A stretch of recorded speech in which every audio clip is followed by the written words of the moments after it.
We continue our course in Islamic beliefs, and we reach a very important and critical part of Islamic beliefs and Islamic theology. And that is the discussion on the soul, death, dying, the barzakh, and the Day of Judgment. So we begin this last part of our Islamic beliefs course by examining the soul and to have a discussion on the soul. One of the pillars of our faith is the belief in Ma'ad, or resurrection. The Quran calls this Al-Yawm Al-Akhir, the latter day, which is the Day of Judgment. One of the defining aspects of our belief system is the belief in the Day of Judgment, such that the one who denies the Day of Judgment, according to the Quran, is not a believer, is not a Muslim. It defines the religion of Islam. Therefore, this entails that we have a discussion on death, the barzakh, because that's what will lead us into the Day of Judgment. But to grasp this transition from this life to the afterlife, it's important to have a discussion on the soul. What is the soul, and how is the soul tied to the discussion on the Day of Judgment? We human beings have a soul. This is called ruh in Arabic. Some translate it as soul, some translate it as spirit.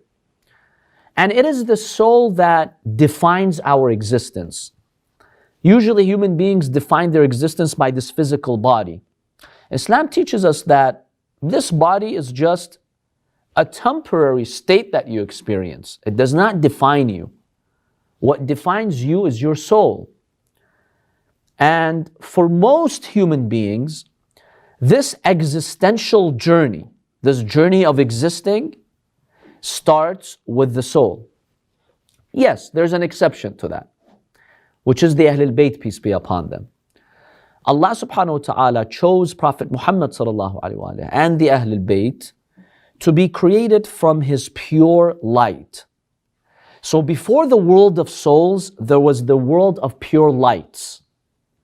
And the Ahlul Bayt were created as spiritual lights from the light of Allah subhanahu wa ta'ala. We have many hadiths in our hadith books that confirm this reality. I'd like to share with you some of those hadiths that confirm the Ahlul Bayt started off as lights, not even souls. When you look at the purity of existence, the purest form of existence is lights. Then souls, then you have the physical body. So in Ziyarah al-Jami' al-Kabira, which is one of the visitations or ziyaras that we recite for the Ahlul Bayt, peace be upon them, narrated by Imam al-Hadi alayhi salam, the passage in this ziyarah states the following: خَلَقَكُمُ اللَّهُ أَنْوَارًا فَجَعَلَكُمْ بِعَرْشِهِ مُحْدِقِينَ. Allah created you, the Ahlul Bayt, lights, and He allowed you to circulate around His throne, to basically carry the throne of Allah subhanahu wa ta'ala. And we're not talking about a physical throne here. The throne of Allah subhanahu wa ta'ala is the center of creation. It represents God's knowledge, God's power. So the Ahlul Bayts would be surrounding the throne of God.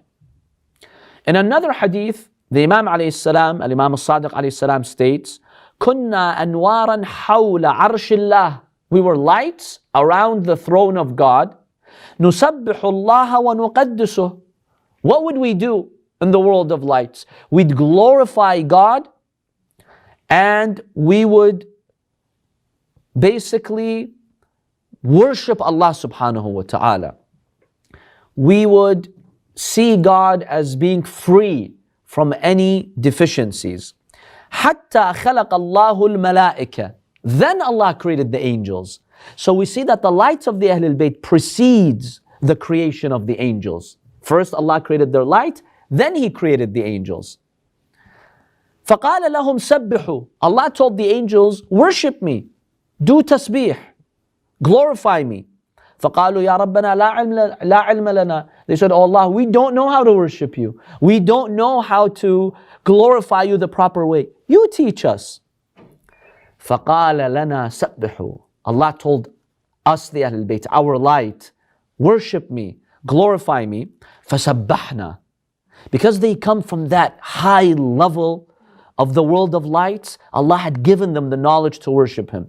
So when they glorified Allah, فَسَبَّحَتِ الْمَلَائِكَةُ بِتَسْبِيحِنَا. The angels learned from us to glorify Allah subhanahu wa ta'ala and to worship Allah. So this is one hadith. Another hadith, which Shaykh al-Mufid narrates, this hadith basically is from the Prophet sallallahu alaihi wasallam, in which Abu Dhar and Zayd ibn Arqam and Abu Dhar al-Ghifari, the companions of the Prophet, they were with the Prophet sallallahu alaihi wasallam. They quote the Prophet saying the following: خَلَقَنِي اللَّهُ تَبَارَكَ وَتَعَالَى وَأَهْلَ بَيْتِي مِن نُورٍ وَاحِدٍ. Allah created me, the Prophet is saying, and my Ahlul Bayt from one light, from one source. قَبْلَ أَنْ يَخْلُقَ آدَمْ بِسَبْعَةِ آلَافِ عَامٍ. 7,000 years before Allah created Adam, Allah created our lights, the Ahlul Bayt. ثُمَّ نَقَلَنَا إِلَىٰ صُلْبِ آدَمٍ. Then Allah put us in physical form and we became descendants of Adam. But our actual existence precedes that. Allah created our lights, then He created Adam. Then the narrator asked the Prophet, he says, Ya Rasulullah, فَأَيْنَ كُنْتَ وَعَلِي أَيُّ مِثَالٍ كُنْتُمْ. Where were you and Ali? In what kind of world were you in? The Prophet says, كُنَّا أَشْبَاحًا مِن نُور. We were basically figures of light تحت العرش, under the throne of Allah. نُسَبِّحُ اللَّهَ وَنَحْمَدُهُ. Glorifying Allah and praising Allah. That's what we do in the world of lights. In the world of lights, there are no distractions. The entire focus is God, where you don't see anything but Allah. And you only worship Allah, and you thrive on worshiping Allah subhanahu wa ta'ala.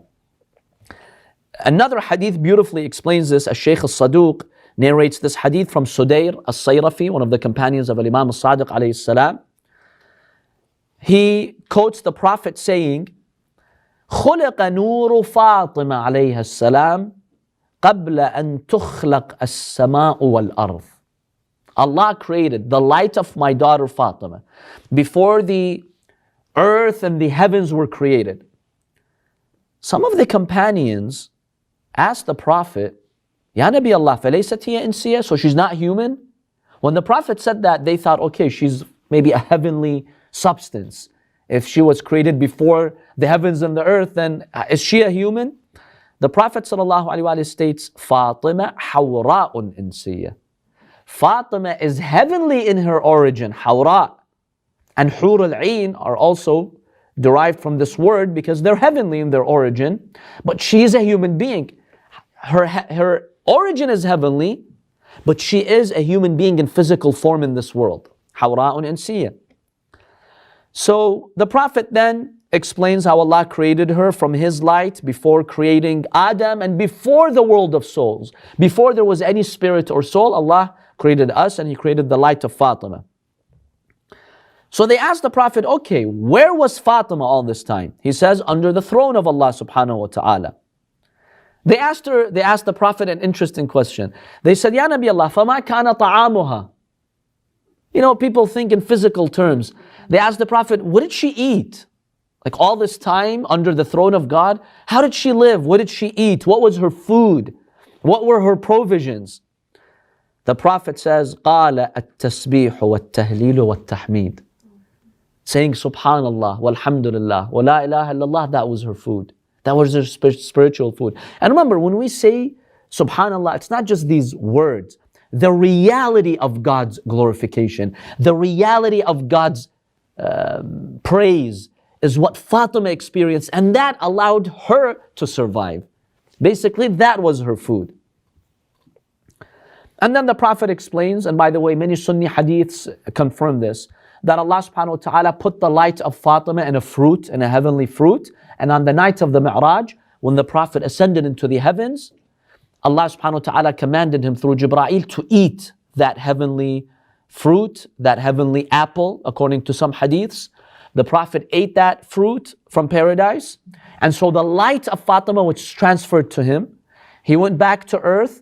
That same night, Lady Khadija alayhi salam conceived Lady Fatima alayhi salam. And so 9 months after she was born.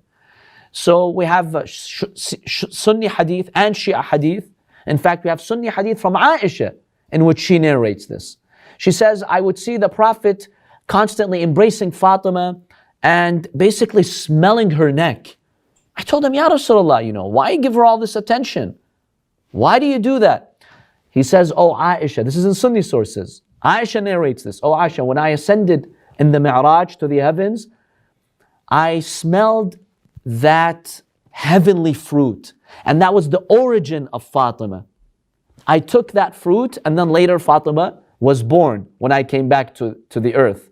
So whenever I miss the smell of paradise, I smell my daughter Fatima because she reminds me of paradise. Remember, this is in Sunni hadith.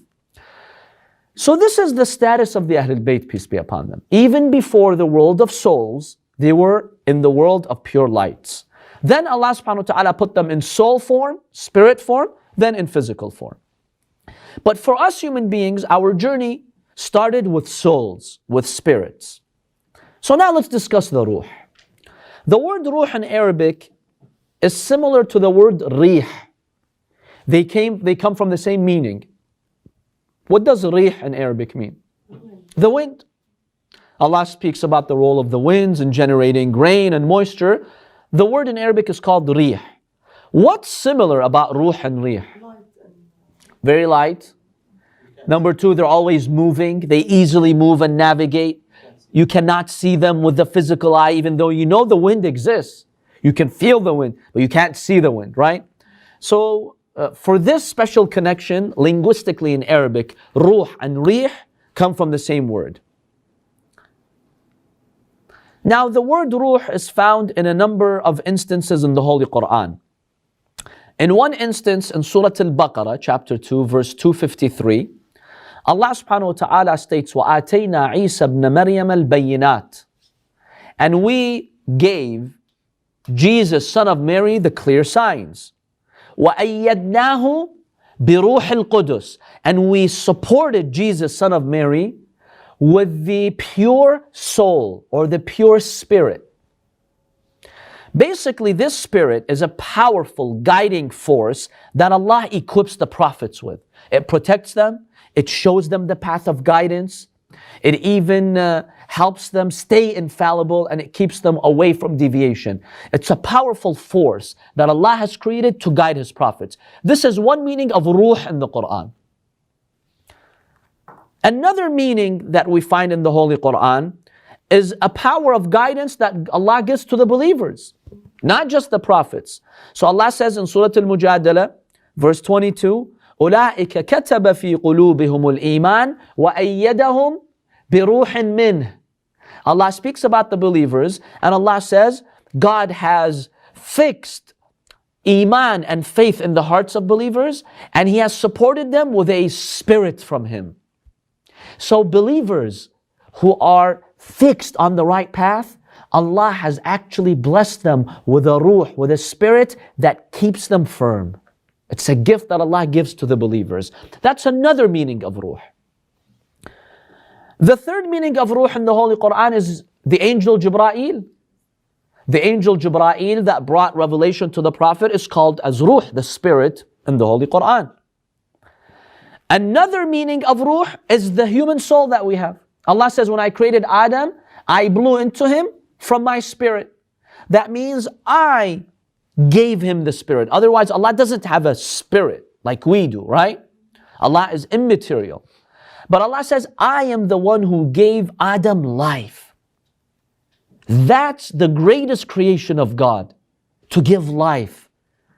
A body that moves, perceives, can think. That's just fascinating. So Allah subhanahu wa ta'ala created the ruh and He gave it to the human beings. Now what's the difference, very briefly, between nafs and ruh? The Quran talks about the nafs, the self. And we have the ruh, the spirit. What's the difference between them? The primary difference between the nafs and the ruh is that the nafs is used to describe the aspect of the spirit which interacts with the body. So we have an independent spirit that's not physical like this body. And then we have a purely physical body. The link between the body and the spirit is the nafs. And the physical reactions that impact the soul and the effect of the soul on the body is experienced in the nafs. So the faculties that human beings have, that's the nafs. The emotions that we have, that's the nafs. The desires that we have, that's the nafs. The anger that we have, that's part of the nafs. The nafs has a good side, has a bad side. So the link between the spirit or the soul and the body is the nafs. That's just a very brief difference between them. So the soul is that independent power that Allah has given us. The soul doesn't physically live in every cell of the body as some people think. It's somehow tied to the body. We don't exactly know what the nature of that relationship is. There is a relationship, but it doesn't technically like live in the body, as in you have a cup and there's water in it, so the soul like lives physically in the body. No, that's not the type of relationship between the body and the soul. It's a different type of relationship. And in fact, when you sleep, the Quran says that the intellectual spirit separates from the body. It's a type of death. The Holy Quran says there's two types of death. There's the temporary death and there's the permanent death. The temporary death is sleeping, because the soul will go back to the body. Whereas permanent death is the soul not ever going back to the body. Otherwise, the concept is the same. But the soul doesn't, when you're sleeping, it doesn't fully leave the body. There's still that link. Al-Imam al-Sadiq, Al-Imam al-Kadhim alayhi salam was asked, إِنَّ الْمَرْأَ إِذَا نَامَ خَرَجَتْ رُوحُهُ. He was asked about the spirit at the time of sleeping. He says, when you sleep, your ruh, the intellectual ruh that perceives and knows God's existence and understands, leaves the body. فَإِنَّ رُوحَ الْحَيْوَانِ بَاقِيَةٌ فِي الْبَدَنِ. Yes, the animalistic soul that gives you physical life, that stays in the body. But the intellectual soul actually leaves the body. فَالَّذِي يَخْرُجُ مِنْهُ رُوحُ الْعَقْلِ. The intellect is what is separated from the body at the time of sleeping. Otherwise, the animalistic soul is there.